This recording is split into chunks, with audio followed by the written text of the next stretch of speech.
ನಮಸ್ಕಾರ ಸ್ನೇಹಿತರೆ, ಹೇಗಿದ್ದಾರೆ ಎಲ್ಲರೂ ಚೆನ್ನಾಗಿದ್ದಾರೆ ಅನ್ಕೊಂಡಿದ್ದೆ ಸ್ನೇಹಿತರೆ. ಎಲ್ರಿಗೂ SPB ಮೀಡಿಯಾದ ಮತ್ತೊಂದು ವಿಡಿಯೋಗೆ ತಮಗೆಲ್ರಿಗೂ ಸ್ವಾಗತ ಸುಸ್ವಾಗತ. ಸ್ನೇಹಿತರೆ, 2025ರ ಈ ವರ್ಷದಲ್ಲಿ ವೃಷಭ ರಾಶಿಯವರ ಜೀವನದಲ್ಲಿ ಈ ಜುಲೈ ತಿಂಗಳಿನಲ್ಲಿ ಏನೆಲ್ಲ ಅದೃಷ್ಟ ವಲಯಲಿದೆ, ಯಾವುದರಲ್ಲಿ ಶುಭವಾಗಲಿದೆ, ಯಾವುದರಲ್ಲಿ ಬಹಳ ಎಚ್ಚರಿಕೆಯನ್ನು ವಹಿಸಬೇಕು, ನಿಮ್ಮ ಆರೋಗ್ಯ, ಶಿಕ್ಷಣ, ಉದ್ಯೋಗ, ಆರ್ಥಿಕ ಸ್ಥಿತಿ, ಕುಟುಂಬ ಮತ್ತು ವ್ಯಾಪಾರಕ್ಕೆ ಸಂಬಂಧಪಟ್ಟಂತೆ ಏನೆಲ್ಲ ಬದಲಾವಣೆಯನ್ನು ಈ ವೃಷಭ ರಾಶಿಯವರು ಕಂಡಿದ್ದಾರೆ, ಹಾಗೆಯೇ ಗ್ರಹಗಳ ಸಂಚಾರ ಹೇಗಿರಲಿದೆ ಈ ಜುಲೈ ತಿಂಗಳಿನಲ್ಲಿ ಅಂತ ಸಂಪೂರ್ಣ ಮಾಹಿತಿಯನ್ನು ತಿಳಿಸ್ಕೊತ ಹೋಗ್ತೀನಿ ಸ್ನೇಹಿತರೆ. ಅದರಿಂದ ವಿಡಿಯೋನ ಕೊನೆ ತನಕ ನೋಡಿ. ಓಡಿಸಿ ವಿಡಿಯೋನ ನೋಡೋದ್ರಿಂದ ಅಷ್ಟು ಇನ್ಫಾರ್ಮೇಷನ್ ಅರ್ಥ ಆಗೋದಿಲ್ಲ ಸ್ನೇಹಿತರೆ. ಸೊ ಫಸ್ಟಿಂದ ಏನು ತನಕ ವಿಡಿಯೋನ ವಾಚ್ ಮಾಡಿ. ಹಾಗೆ ನಮ್ಮ ಈ ವಿಡಿಯೋ ಇಷ್ಟ ಆಗಿತ್ತು ಅಂದರೆ ವಿಡಿಯೋಗೆ ಒಂದು ಲೈಕ್ ಕೊಡಿ ಸ್ನೇಹಿತರೆ. ಯಾರಿನ್ನೂ ಚಾನಲ್ನ ಸಬ್ಸ್ಕ್ರೈಬ್ ಮಾಡ್ಕೊಳ್ಳದೆ ವಿಡಿಯೋನ ನೋಡ್ತಿದ್ದೀರಾ ಅವರು ಈಗಲೇ ಸಬ್ಸ್ಕ್ರೈಬ್ ಮಾಡ್ಕೊಳ್ಳಿ. ಸಬ್ಸ್ಕ್ರೈಬ್ ಮಾಡ್ಕೊಂಡು ಪ್ರತಿನಿತ್ಯ ವಿಡಿಯೋನ ವಾಚ್ ಮಾಡ್ತಿರೋ ಅವರಿಗೆ ಥ್ಯಾಂಕ್ ಯು ಸೋ ಮಚ್ ಅಂತ ಹೇಳ್ತಾ, ಇನ್ನು ತಡ ಮಾಡೋದು ಬೇಡ ಸ್ನೇಹಿತರೆ. ಈ ವೃಷಭ ರಾಶಿಯವರಿಗೆ ಈ ಜುಲೈ ತಿಂಗಳಿನಲ್ಲಿ ಏನೆಲ್ಲ ಅದೃಷ್ಟವಲ್ಲಿದೆ ಅಂತ ಒಂದೊಂದಾಗಿ ತಿಳಿಸ್ಕೊತ ಹೋಗ್ತೇನೆ. ಗಮನವಿಟ್ಟು ನೋಡ್ತಾ ಹೋಗಿ ಸ್ನೇಹಿತರೆ. ಮೊದಲನೇದಾಗಿ ವೃಷಭ ರಾಶಿ ರಾಶಿಚಕ್ರದ 2ನೇ ರಾಶಿಯಾಗಿರ್ತದೆ ಸ್ನೇಹಿತರೆ.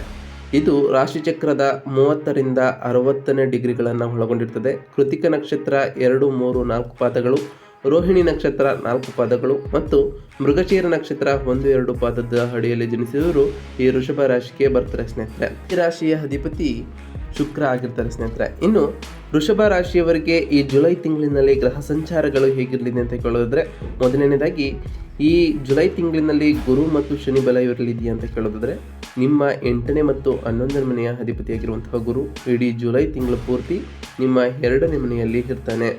ಇದರಿಂದ ಆಕಸ್ಮಿಕ ಧನಲಾಭಗಳು, ಸಂಶೋಧನೆಗಳು, ಹಿರಿಯರ ಬೆಂಬಲ ಮತ್ತು ಆರ್ಥಿಕ ವಿಷಯಗಳ ಮೇಲೆ ಸಾಕಷ್ಟು ಪ್ರಭಾವವನ್ನು ಬೀರ್ತಾ ಹೋಗ್ತದೆ ಸ್ನೇಹಿತರೆ. ಇನ್ನು ಶನಿ ಗ್ರಹದ ಸ್ಥಾನವು ನಿಮ್ಮ ರಾಶಿಯ 9ನೇ ಮತ್ತು 10ನೇ ಮನೆಯ ಅಧಿಪತಿಯಾಗಿರುವಂತಹ ಶನಿಯು ಇಡೀ ಜುಲೈ ತಿಂಗಳು ಪೂರ್ತಿ 11ನೇ ಮನೆಯಲ್ಲಿ ಇರ್ತಾನೆ.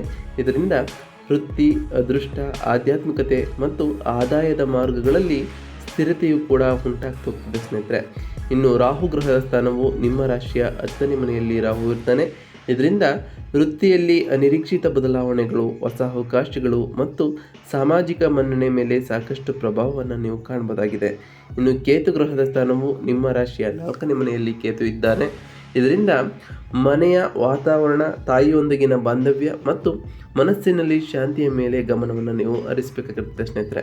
ಇನ್ನು ಮಂಗಳ ಗ್ರಹದ ಸ್ಥಾನವು ನಿಮ್ಮ ರಾಶಿಯ 7ನೇ ಮತ್ತು 12ನೇ ಮನೆಯ ಅಧಿಪತಿಯಾಗಿರುವಂತಹ ಮಂಗಳನು ಜುಲೈ 28ರಂದು ನಿಮ್ಮ 4ನೇ ಮನೆಯಾದ ಸಿಂಹ ರಾಶಿಯಿಂದ 5ನೇ ಮನೆಯಾದ ಕನ್ಯಾ ರಾಶಿಗೆ ಹೋಗ್ತಾನೆ ಸ್ನೇಹಿತರೆ.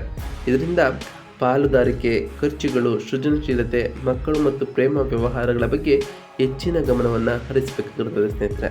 ಇನ್ನು ಬುಧ ಗ್ರಹದ ಸ್ಥಾನವು ನಿಮ್ಮ ರಾಶಿಯ 2ನೇ ಮತ್ತು 5ನೇ ಮನೆಯ ಅಧಿಪತಿಯಾಗಿರುವಂತಹ ಬುಧನು ಇಡೀ ಜುಲೈ ತಿಂಗಳಿನಲ್ಲಿ ನಿಮ್ಮ 3ನೇ ಮನೆಯಲ್ಲಿ ಇರ್ತಾನೆ.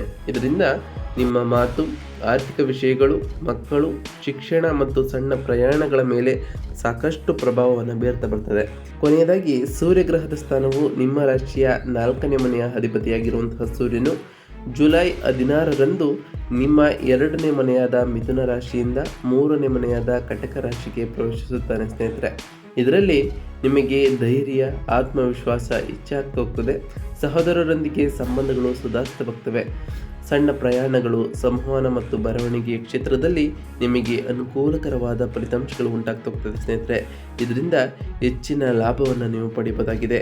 ತಾಯಿಯೊಂದಿಗಿನ ಪ್ರಯಾಣಿಸುವಂತಹ ಅವಕಾಶಗಳು ಕೂಡ ಈ ಸೂರ್ಯನ ಗ್ರಹ ಸಂಚಾರದಿಂದ ನೀವು ಕಾಣಬಹುದಾಗಿದೆ ಸ್ನೇಹಿತರೆ. ಇನ್ನು ಒಟ್ಟಾರೆಯಾಗಿ ಈ ಜುಲೈ ತಿಂಗಳಿನಲ್ಲಿ ಏನೆಲ್ಲ ಪ್ರತಿಫಲವನ್ನು ಕಾಣಲಿದ್ದೀರಿ, ನಿಮ್ಮ ಉದ್ಯೋಗ, ಆರೋಗ್ಯಕ್ಕೆ ಸಂಬಂಧಪಟ್ಟ ಹೇಗಿರ್ತದೆ ಈ ತಿಂಗಳು ಅಂತ ಕೇಳೋದಾದರೆ, ಮೊದಲನೇದಾಗಿ ಜುಲೈ 2025ರ ಈ ತಿಂಗಳು ಅದ್ಭುತ ಮತ್ತು ಪ್ರಮುಖ ತಿಂಗಳು ಎಂದರೆ ತಪ್ಪಾಗಲಾರದು ಸ್ನೇಹಿತರೆ. ನಿಮ್ಮ ಭಾಗ್ಯ ಮತ್ತು ರಾಜ್ಯದ ಅಧಿಪತಿಯಾಗಿರುವಂತಹ ಶನಿಯು ಲಾಭದ ಸ್ಥಾನದಲ್ಲಿ ಮತ್ತು ಲಾಭದ ಅಧಿಪತಿಯಾದಂತಹ ಗುರುವು ಧನಸ್ಥಾನದಲ್ಲಿ ಸಂಚರಿಸುವುದರಿಂದ ಈ ತಿಂಗಳು ವೃತ್ತಿ ಮತ್ತು ಆರ್ಥಿಕ ವಿಷಯಗಳಲ್ಲಿ ನೀವು ಅನಿರೀಕ್ಷಿತ ಶಿಖರವನ್ನು ಏರ್ತೀರಿ. ಬಹುತೇಕ ಪ್ರತಿ ಪ್ರಯತ್ನದಲ್ಲೂ ಯಶಸ್ಸು ನಿಮ್ಮನ್ನು ಹೊರಿಸುತ್ತದೆ ಸ್ನೇಹಿತರೆ. ಕುಟುಂಬ ಜೀವನದಲ್ಲಿ ಮತ್ತು ಮಾನಸಿಕ ಶಾಂತಿಯ ವಿಷಯದಲ್ಲಿ ಕೆಲವು ಸವಾಲುಗಳು ಎದುರಾಗುವಂತಹ ಸಾಧ್ಯತೆ ಇದೆ. ಅದರಿಂದ ಸಮತೋಲನವನ್ನು ಕಾಯ್ದುಕೊಳ್ಳುವುದು ಬಹಳ ಮುಖ್ಯವಾಗಿರುತ್ತದೆ ಸ್ನೇಹಿತರೆ. ಇನ್ನು ಉದ್ಯೋಗ ಮತ್ತು ವೃತ್ತಿ ಜೀವನಕ್ಕೆ ಸಂಬಂಧಪಟ್ಟಂತೆಯೇ ಈ ಜುಲೈ ತಿಂಗಳು ನಿಮಗೆ ಒಂದು ಸುವರ್ಣ ಯುಗವೆಂದು ಹೇಳಬಹುದು ಸ್ನೇಹಿತರೆ. ನಿಮ್ಮ 9ನೇ ಮತ್ತು 10ನೇ ಮನೆಯ ಅಧಿಪತಿಯಾಗಿರುವಂತಹ ಶನಿಯು ಯೋಗಕಾರಕನಾದಂತಹ ಶನಿ 11ನೇ ಮನೆಯಲ್ಲಿ ಇರೋದರಿಂದ ನಿಮ್ಮ ಕಠಿಣ ಪರಿಶ್ರಮಕ್ಕೆ ತಕ್ಕ ಮನ್ನಣೆ ಪ್ರಶಂಸೆಯೂ ಕೂಡ ದೊರೆತು ಹೋಗ್ತದೆ. ವೇತನ ಹೆಚ್ಚಳ ಅಥವಾ ನೀವು ಬಯಸಿದ ಸ್ಥಳಕ್ಕೆ ವರ್ಗಾವಣೆಯಾಗುವಂತಹ ಬಲವಾದ ಅವಕಾಶಗಳು ಕೂಡ ಈ ತಿಂಗಳಿನಲ್ಲಿ ಕಂಡುಬರ್ತಿದೆ.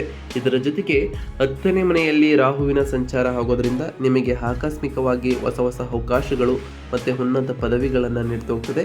ನಿಮ್ಮ ಪ್ರತಿಷ್ಠೆ ಮತ್ತು ಸಾಮಾಜಿಕ ಗೌರವ ಹೆಚ್ಚಾಗ್ತಾ ಬರ್ತದೆ ಸ್ನೇಹಿತರೆ. ರಾಹುವಿನ ಪ್ರಭಾವದಿಂದ ಕಚೇರಿಯಲ್ಲಿ ಸ್ವಲ್ಪ ರಾಜಕೀಯ ವಾತಾವರಣ ಉಂಟಾಗ್ಬೋದು. ಅದರಿಂದ ಮೇಲಾಧಿಕಾರಿಗಳು ಮತ್ತು ಸಹೋದ್ಯೋಗಿಗಳೊಂದಿಗೆ ಅನಗತ್ಯವಾದ ವಾದಗಳನ್ನು ಮಾಡಬೇಡಿ ಸ್ನೇಹಿತರೆ.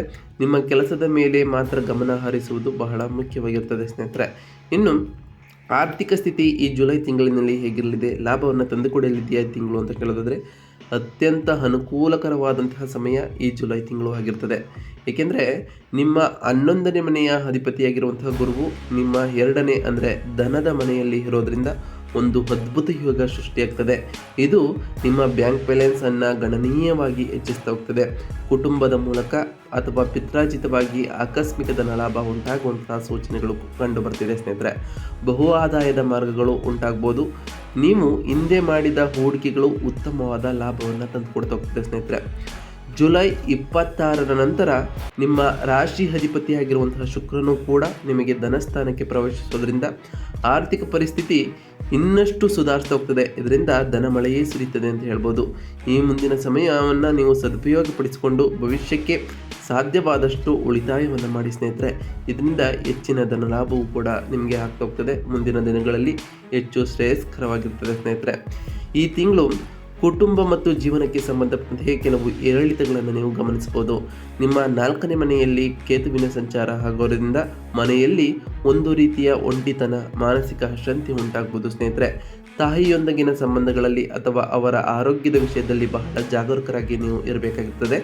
ತಿಂಗಳ ಮೊದಲಾರ್ಧದಲ್ಲಿ ಮಂಗಳನ ಪ್ರಭಾವದಿಂದ ಮನೆಯಲ್ಲಿ ಸಣ್ಣ ಪುಟ್ಟ ವಾದಗಳು, ಭಿನ್ನಾಭಿಪ್ರಾಯಗಳು ಬರ್ಬೋದು. ಅದರಿಂದ ಉತ್ತಮವಾದ ಸಂವಹನದ ಮೂಲಕ ಈ ಸಮಸ್ಯೆಗಳಿಗೆ ಪರಿಹಾರವನ್ನು ನೀವು ಕಂಡುಕೊಳ್ಬೋದಾಗಿದೆ ಸ್ನೇಹಿತರೆ. ಜುಲೈ 16ರಂದು ನಿಮ್ಮ 4ನೇ ಮನೆಯ ಅಧಿಪತಿಯಾಗಿರುವಂತಹ ಸೂರ್ಯನು ನಿಮ್ಮ 3ನೇ ಮನೆಗೆ ಪ್ರವೇಶಿಸುವುದರಿಂದ ನೀವು ಗೃಹ ಸಂಬಂಧಿತ ವಿಷಯಗಳಲ್ಲಿ ಹೆಚ್ಚು ಧೈರ್ಯ ಮತ್ತು ಮುಂದಾಳತ್ವವನ್ನು ತೋರಿಸುತ್ತೀರಿ ಸ್ನೇಹಿತರೆ. ಹಾಗೆಯೇ ನಿಮ್ಮ ಜೀವನ ಸಾರಥಿಯೊಂದಿಗೆ ಸಂಬಂಧವೂ ಕೂಡ ಚೆನ್ನಾಗಿರ್ತದೆ. ಆದರೆ ಅವರ ಆರೋಗ್ಯದ ಮೇಲೆ ಸ್ವಲ್ಪ ಗಮನವನ್ನು ಹರಿಸುವುದು ಉತ್ತಮವಾಗಿರ್ತದೆ ಸ್ನೇಹಿತರೆ. ಇನ್ನು ಈ ಜುಲೈ ತಿಂಗಳು ಆರೋಗ್ಯಕ್ಕೆ ಸಂಬಂಧಪಟ್ಟಂತೆ ಯಾವ ರೀತಿಯ ಜಾಗೃತಿಯನ್ನು ವಹಿಸಬೇಕು ಈ ವೃಷಭ ರಾಶಿಯವರು ಅಂತ ಕೇಳೋದಾದರೆ, ಈ ತಿಂಗಳು ಆರೋಗ್ಯದ ವಿಷಯದಲ್ಲಿ ನಿಮಗೆ ಸಾಮಾನ್ಯವಾಗಿರ್ತದೆ. 4ನೇ ಮನೆಯಲ್ಲಿ ಕೇತು ಇರೋದರಿಂದ ಮಾನಸಿಕ ಒತ್ತಡ, ಆತಂಕ ಎದುರಾಗುವಂತಹ ಸಾಧ್ಯತೆಗಳು ಕೂಡ ಇರಲಿದೆ. ಜುಲೈ 26ರ ನಂತರ ಶುಕ್ರನು 2ನೇ ಮನೆಗೆ ಪ್ರವೇಶಿಸುವುದರಿಂದ ಕಣ್ಣುಗಳು ಮತ್ತು ಮುಖದ ಸಂಬಂಧಪಟ್ಟಂತಹ ಸಣ್ಣ ಪುಟ್ಟ ಸಮಸ್ಯೆಗಳು ಬರಬಹುದು. ಕೆಲಸದ ಒತ್ತಡವನ್ನು ಕಡಿಮೆ ಮಾಡಿಕೊಂಡು ಸರಿಯಾದ ವಿಶ್ರಾಂತಿಯನ್ನು ತೆಗೆದುಕೊಂಡರೆ ಆರೋಗ್ಯವನ್ನು ಉತ್ಸಾಹದಿಂದ ಇರಿಸಿಕೊಳ್ಬೋದಾಗಿದೆ ಸ್ನೇಹಿತರೆ. ಹಾಗೆಯೇ ಪ್ರತಿದಿನ ಉತ್ತಮವಾದ ಆಹಾರ ಸೇವನೆ, ಧ್ಯಾನ, ಯೋಗವನ್ನು ಮಾಡೋದ್ರಿಂದ ನಿಮ್ಮ ಮಾನಸಿಕ ಶಕ್ತಿ ಮತ್ತು ದೈಹಿಕ ಶಕ್ತಿಯು ಕೂಡ ಸದೃಢವಾಗ್ತಾ ಹೋಗ್ತದೆ ಸ್ನೇಹಿತರೆ. ಇನ್ನು ವ್ಯಾಪಾರಕ್ಕೆ ಸಂಬಂಧಪಟ್ಟಂತೆ ಈ ಜುಲೈ ತಿಂಗಳು ಈ ವೃಷಭ ರಾಶಿಯವರಿಗೆ ಲಾಭದ ಸುಗ್ಗಿಯನ್ನು ತರ್ತಾ ಹೋಗ್ತದೆ. ಶನಿ ಮತ್ತು ಗುರುಗಳ ಅತ್ಯಂತ ಅನುಕೂಲಕರವಾದ ಸ್ಥಾನಗಳಿಂದ ವ್ಯಾಪಾರದಲ್ಲಿ ಸ್ಥಿರವಾದ ಬೆಳವಣಿಗೆಯನ್ನು ಕಂಡು ಬರ್ತಾ ಹೋಗ್ತದೆ. ಹೊಸ ಒಪ್ಪಂದಗಳು, ದೊಡ್ಡ ಯೋಜನೆಗಳಿಗೆ ಕೈಗೆ ಆಗ್ತಾ ಹೋಗ್ತವೆ. ವಿಶೇಷವಾಗಿ ಸರ್ಕಾರಕ್ಕೆ ಸಂಬಂಧಿಸಿದಂತಹ ಕೆಲಸಗಳನ್ನು ಮಾಡುವಂಥವರಿಗೆ, ಕಬ್ಬಿಣ, ಎಣ್ಣೆಗಳು ಅಥವಾ ಭೂ ಸಂಬಂಧಿತ ವ್ಯವಹಾರಗಳನ್ನು ಮಾಡುವಂಥವರಿಗೆ ಇದು ಒಳ್ಳೆಯ ಸಮಯವಾಗಿರ್ತದೆ ಸ್ನೇಹಿತರೆ. ಪಾಲುದಾರಿಕೆ ವ್ಯವಹಾರಗಳಲ್ಲಿ ಉತ್ತಮವಾದ ಲಾಭವನ್ನು ಕೂಡ ನೀವು ಕಾಣ್ತಾ ಹೋಗ್ತೀರಿ. ಆದರೆ ಪಾಲುದಾರರೊಂದಿಗೆ ಸ್ಪಷ್ಟ ಸಂವಹನದ ಅವಶ್ಯಕತೆ, ಪಾರದರ್ಶಕತೆ ಇರಬೇಕಾಗಿರ್ತದೆ ಸ್ನೇಹಿತರೆ. ಇನ್ನು ವಿದ್ಯಾರ್ಥಿಗಳಿಗೆ ಸಂಬಂಧಪಟ್ಟಂತೆ ಈ ಜುಲೈ ತಿಂಗಳು ಹೇಗಿರ್ತಿದೆ ಅಂತ ಕೇಳೋದಾದರೆ, ವಿದ್ಯಾರ್ಥಿಗಳಿಗೆ ಈ ತಿಂಗಳು ಅತ್ಯಂತ ಪ್ರೋತ್ಸಾಹದಾಯಕವಾದಂತಹ ತಿಂಗಳು ಇದಾಗಿರ್ತದೆ. ನಿಮ್ಮ 5ನೇ ಮನೆಯ ಅಧಿಪತಿಯಾಗಿರುವಂತಹ ಬುಧನು 3ನೇ ಮನೆಯಲ್ಲಿ ಇರೋದ್ರಿಂದ ಚುರುಕುತನ ಹೆಚ್ಚಾಗ್ತಾ ಬರ್ತದೆ. ನಿಜವಾದ ಯಶಸ್ಸನ್ನು ನೀಡುವುದು ನಿಮ್ಮ 2ನೇ ಮನೆಯಲ್ಲಿರುವ ಗುರುವಿನ ಶುಭ ದೃಷ್ಟಿಯಾಗಿರ್ತದೆ ಸ್ನೇಹಿತರೆ. ಗುರುವು ನಿಮ್ಮ ವಿದ್ಯಾಸ್ಥಾನದಲ್ಲಿ 5ನೇ ಮನೆಯಲ್ಲಿ ನೋಡೋದ್ರಿಂದ ನಿಮ್ಮ ಏಕಾಗ್ರತೆ ಹೆಚ್ಚಾಗ್ತಾ ಹೋಗ್ತದೆ. ಕಷ್ಟಕರವಾದ ವಿಷಯಗಳನ್ನು ಕೂಡ ಸುಲಭವಾಗಿ ಅರ್ಥ ಮಾಡಿಕೊಳ್ಳುವಂತಹ ಸಾಮರ್ಥ್ಯ ನಿಮ್ಮಿಂದ ಸಾಧ್ಯವಾಗ್ತಾ ಹೋಗ್ತದೆ ಸ್ನೇಹಿತರೆ. ಸ್ಪರ್ಧಾತ್ಮಕ ಪರೀಕ್ಷೆಗಳಿಗೆ ತಯಾರಿಯನ್ನು ನಡೆಸುವಂತಹ ವಿದ್ಯಾರ್ಥಿಗಳಿಗೆ ಅದ್ಭುತ ಫಲಿತಾಂಶಗಳನ್ನು ನೀವು ಕಾಣ್ತಾ ಹೋಗ್ತೀರಿ.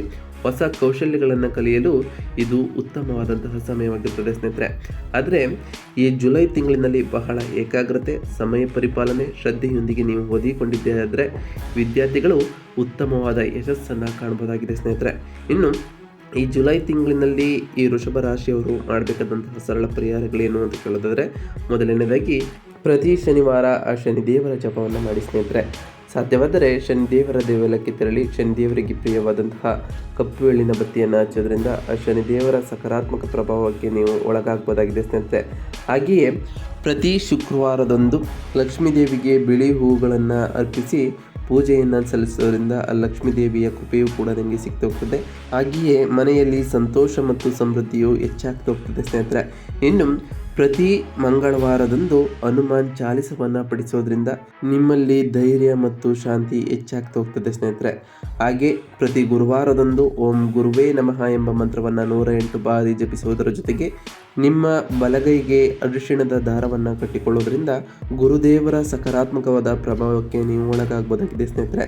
ಇನ್ನು ಪ್ರತಿ ಶನಿವಾರದಂದು ನಿಮ್ಮ ಕೈಲಾದಷ್ಟು ಬಡವರಿಗೆ ದಾನವನ್ನು ಮಾಡಿ ಸ್ನೇಹಿತರೆ. ಇದರಿಂದ ಆ ಶನಿದೇವರ ಕೃಪೆಗೆ ನೀವು ಪಾತ್ರರಾಗ್ತೀರಿ ಸ್ನೇಹಿತರೆ.